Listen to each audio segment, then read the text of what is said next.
नमस्कार, मैं एसबी सागर TVN 20 news से आज बरेली के नमस्कार, मैं एसबी सागर टीवीएन 20 न्यूज से आज बरेली के बहेड़ी से माननीय छत्रपाल सिंह गंगवार साहब से मिलते हैं। ये पूर्व राज्य मंत्री हैं और बहुत सारे मुद्दे हैं और लोकसभा चुनाव के प्रमुख दावेदार हैं पीलीभीत लोकसभा क्षेत्र के। तो बहुत सारे मुद्दों को लेकर आपके सामने हाजिर हैं और शुरू करते हैं इंटरव्यू। नमस्कार सर। नमस्कार। पहला मुद्दा ये है कि जो अपना सबसे प्रिय धर्म सनातन है, वो सनातन को लेकर बहुत सारे आरोप लगा रहे हैं। बहुत सारे लोगों ने, जो दक्षिण के नेता हैं, वो डीएमके के उदित राम ने आरोप लगाया, सनातन के बारे में अभद्र टिप्पणी करी। उसके बारे में साहब आपका क्या कहना है? धन्यवाद सुशील सागर जी, आपके चैनल को बहुत बहुत धन्यवाद। और आपने जो एक तात्कालिक विषय इस समय पर चल रहा है, सनातन धर्म के बारे में, विषय बहुत लंबा है। आपके इंटरव्यू में बहुत लंबा विषय हो जाएगा। मैं संक्षेप में जितनी मेरी समझ है उस हिसाब से आपके सामने विषय रखता हूँ।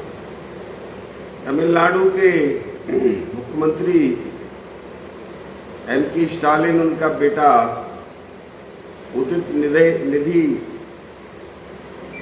उदयनिधि ने कुछ विषय सनातन धर्म के बारे में बहुत गलत टीका टिप्पणी की है। तो पहली बात तो ये है कि वो कुछ अधिकृत व्यक्ति नहीं है सनातन धर्म पर अपनी बात रखने के लिए, और सनातन धर्म के विषय में वो कुछ जानते हो तो ठीक है उनका बोलना, वरना उसका राजनीतिकरण करना वो उनके लिए शोभा नहीं देता है। उनके जैसे व्यक्ति को मैं सनातन धर्म के बारे में कुछ बात आपके बीच में कोशिश करता हूँ रखने की। सनातन माने शाश्वत, जो शाश्वत है, जो सत्य है। तो जिस धर्म के बारे में हम लोग बात टिप्पणी कर रहे हैं, सनातन धर्म, तो बात ठीक है। धर्म माने धृति क्षमा दमोस्ते शौचम इंद्रिय निग्रह धी विद्या सत्यम अक्रोधो दशकम धर्म लक्षणम।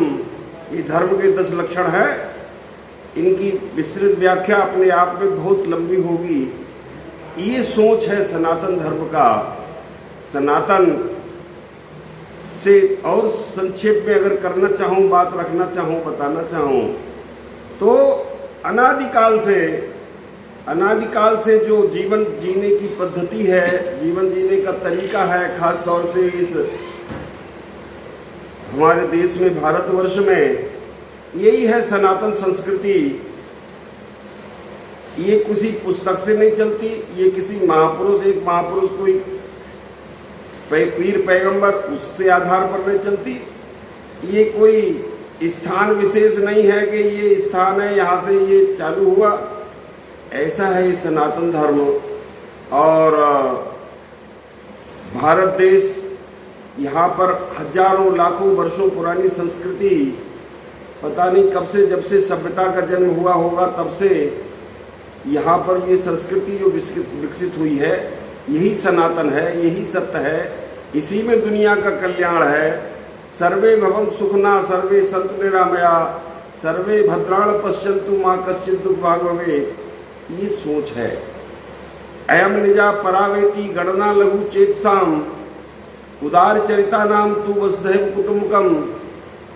ये हमारे कुछ मूलभूत बातें जो मुझे समझ में आती है, सभी बोलना ठीक है। हम इस बात को, सारी वसुधा अपना परिवार है, और यही एकमात्र ऐसी संस्कृति, ऐसा विचार है, यही सनातन विचार है, जिससे सारी दुनिया को, मानव सभ्यता को, इस सृष्टि को जीवन मिलता है, जीवन मिला है। यही सनातन है।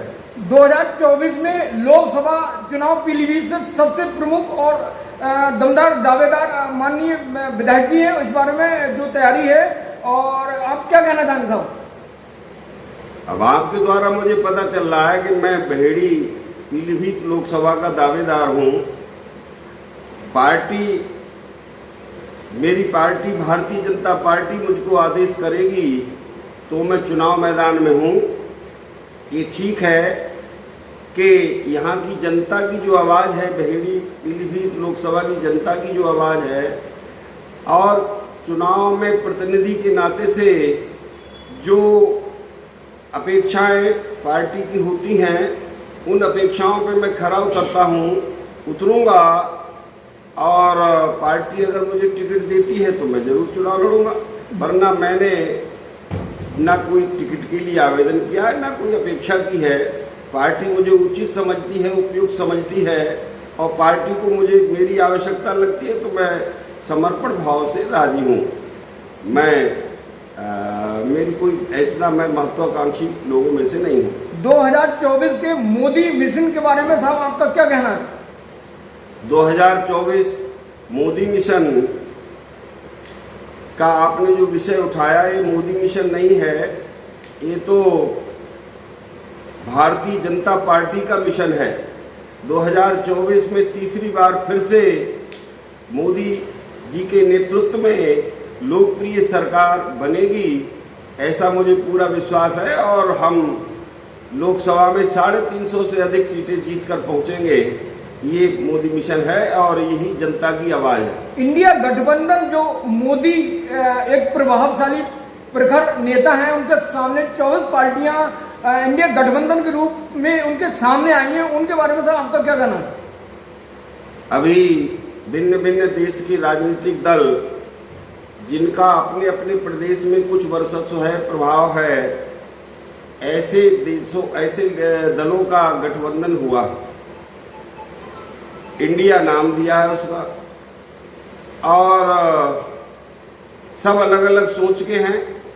उत्तरी ध्रुव दक्षिणी ध्रुव जैसा उनका आचरण व्यवहार रहा है, और ये गठबंधन भारतीय जनता पार्टी और उसके सहयोगी दलों का जो एनडीए का गठबंधन है, राष्ट्रीय जनतांत्रिक मोर्चा का जो गठबंधन है, ये उसके सामने कहीं नहीं ठहरेगा। और अगर 2024 के लोकसभा में आपको पीलीभीत से टिकट मिलता है तो आप किन किन मुद्दों को, किन किन प्रॉब्लम को जो लोकसभा की, उनको सॉल्व करेंगे? भारतीय जनता पार्टी के यहाँ पर स्थानीय सांसद हैं श्री बरूड़ जी, श्रीमती मेनका जी, यहाँ पर प्रतिनिधित्व किए हैं पिछले 20-25 सालों से, और पार्टी की भावनाओं पर खरे नहीं उतरे। यहाँ की जनता की भावनाओं पर खरे नहीं उतरे, पार्टी की भावनाओं पर खरे नहीं उतरे, पार्टी की नीतियों की आलोचना करते हैं और सरकार की आलोचना करते हैं। सरकार के जो पार्टी के द्वारा मुद्दे जो समाज के जनहित के हैं, उनको गलत तरीके से जनता को गुमराह करने का काम उनके द्वारा पिछले वर्षों से हो रहा है, और पार्टी के नेतृत्व को ये सब बातें खूब संज्ञान में है। यहाँ पर 2019 का जो चुनाव हुआ, 2022 में जो लोकसभा का, विधानसभा का चुनाव हुआ, उसमें भारतीय जनता पार्टी के जितने भी प्रत्याशी थे, उनकी सबकी उन्होंने जमकर खिलाफत की है। उनको हरवाने के लिए जनबल, धनबल, हर प्रकार के बल का प्रयोग किया है। और 2022 के विधानसभा चुनाव में कौन सी ऐसी परिस्थिति रही जिनके कारण आप हार गए? आपने समीक्षा के दौरान क्या मतलब निकाला? मैं जो अभी बोल रहा था, श्रीमान सांसद का उसमें बहुत बड़ा अहम रोल है। मैं 1500 वोटों से हार गया, ये बात ठीक है। मैं 1,21,000 वोट लिया हूँ। जिले में सर्वाधिक वोट मैंने अपनी विधानसभा में हासिल किया, पर फिर भी 1500-1600 वोटों से हार गया। कारण उसका एक बड़ा ये भी रहा, क्योंकि एक सांसद मेरे खिलाफ, एक सिख समुदाय का वोट मुझे नहीं मिला। वो कोई मेरा कारण नहीं था, जो भी उनका मुद्दे होंगे उसके कारण से मुझे किसान आंदोलन उसमें हावी हुआ, या और इस प्रकार की जो छोटी छोटी बातें इस प्रकार की रही हैं, उनके कारण से ये मेरे हार का कारण बने हैं। बाकी मुझे पिछली बार से 12,000 वोट बढ़कर मिला। मुझे कोई जनता ने नहीं हराया, यहाँ की परिस्थितियों ने, समीकरणों ने और ध्रुवीकरण, एक जाति विशेष वर्ग विशेष का ध्रुवीकरण, उसके कारण से मेरी पराजय हो गई 1500 वोटों से। और बाकी कोई जनता में मेरा विरोध नहीं है, जनता मुझे चाहती है। मैं यहाँ का स्थानीय रहने वाला हूँ, लोकल रहने वाला हूँ। और लोकसभा की दृष्टि से भी यहाँ की पीलीभीत लोकसभा की जनता स्थानीय व्यक्ति को चाहती है, बाहरी व्यक्ति को नहीं चाहती है। वरुण गांधी जो सांसद है पीलीभीत से, उनके बारे में कुछ कहना चाहेंगे आप, जो बात रह गई थी? मैं अपने सांसद के बारे में मैं तो इतना ही कह सकता हूं कि मैं एक बार 18 वोटों से 2012 में चुनाव हार गया। उसमें भी श्रीमान मेरे सांसद वरुण गांधी जी मेरे खिलाफ थे। श्रीमती मेनका जी ने मेरी खिलाफत की, जो यहाँ से सांसद रही। कारण मैं भी नहीं जान पाया क्या कारण है आखिर उनकी नाराजगी के, पर मुझसे नाराज थी, मुझे नहीं चाहती थी।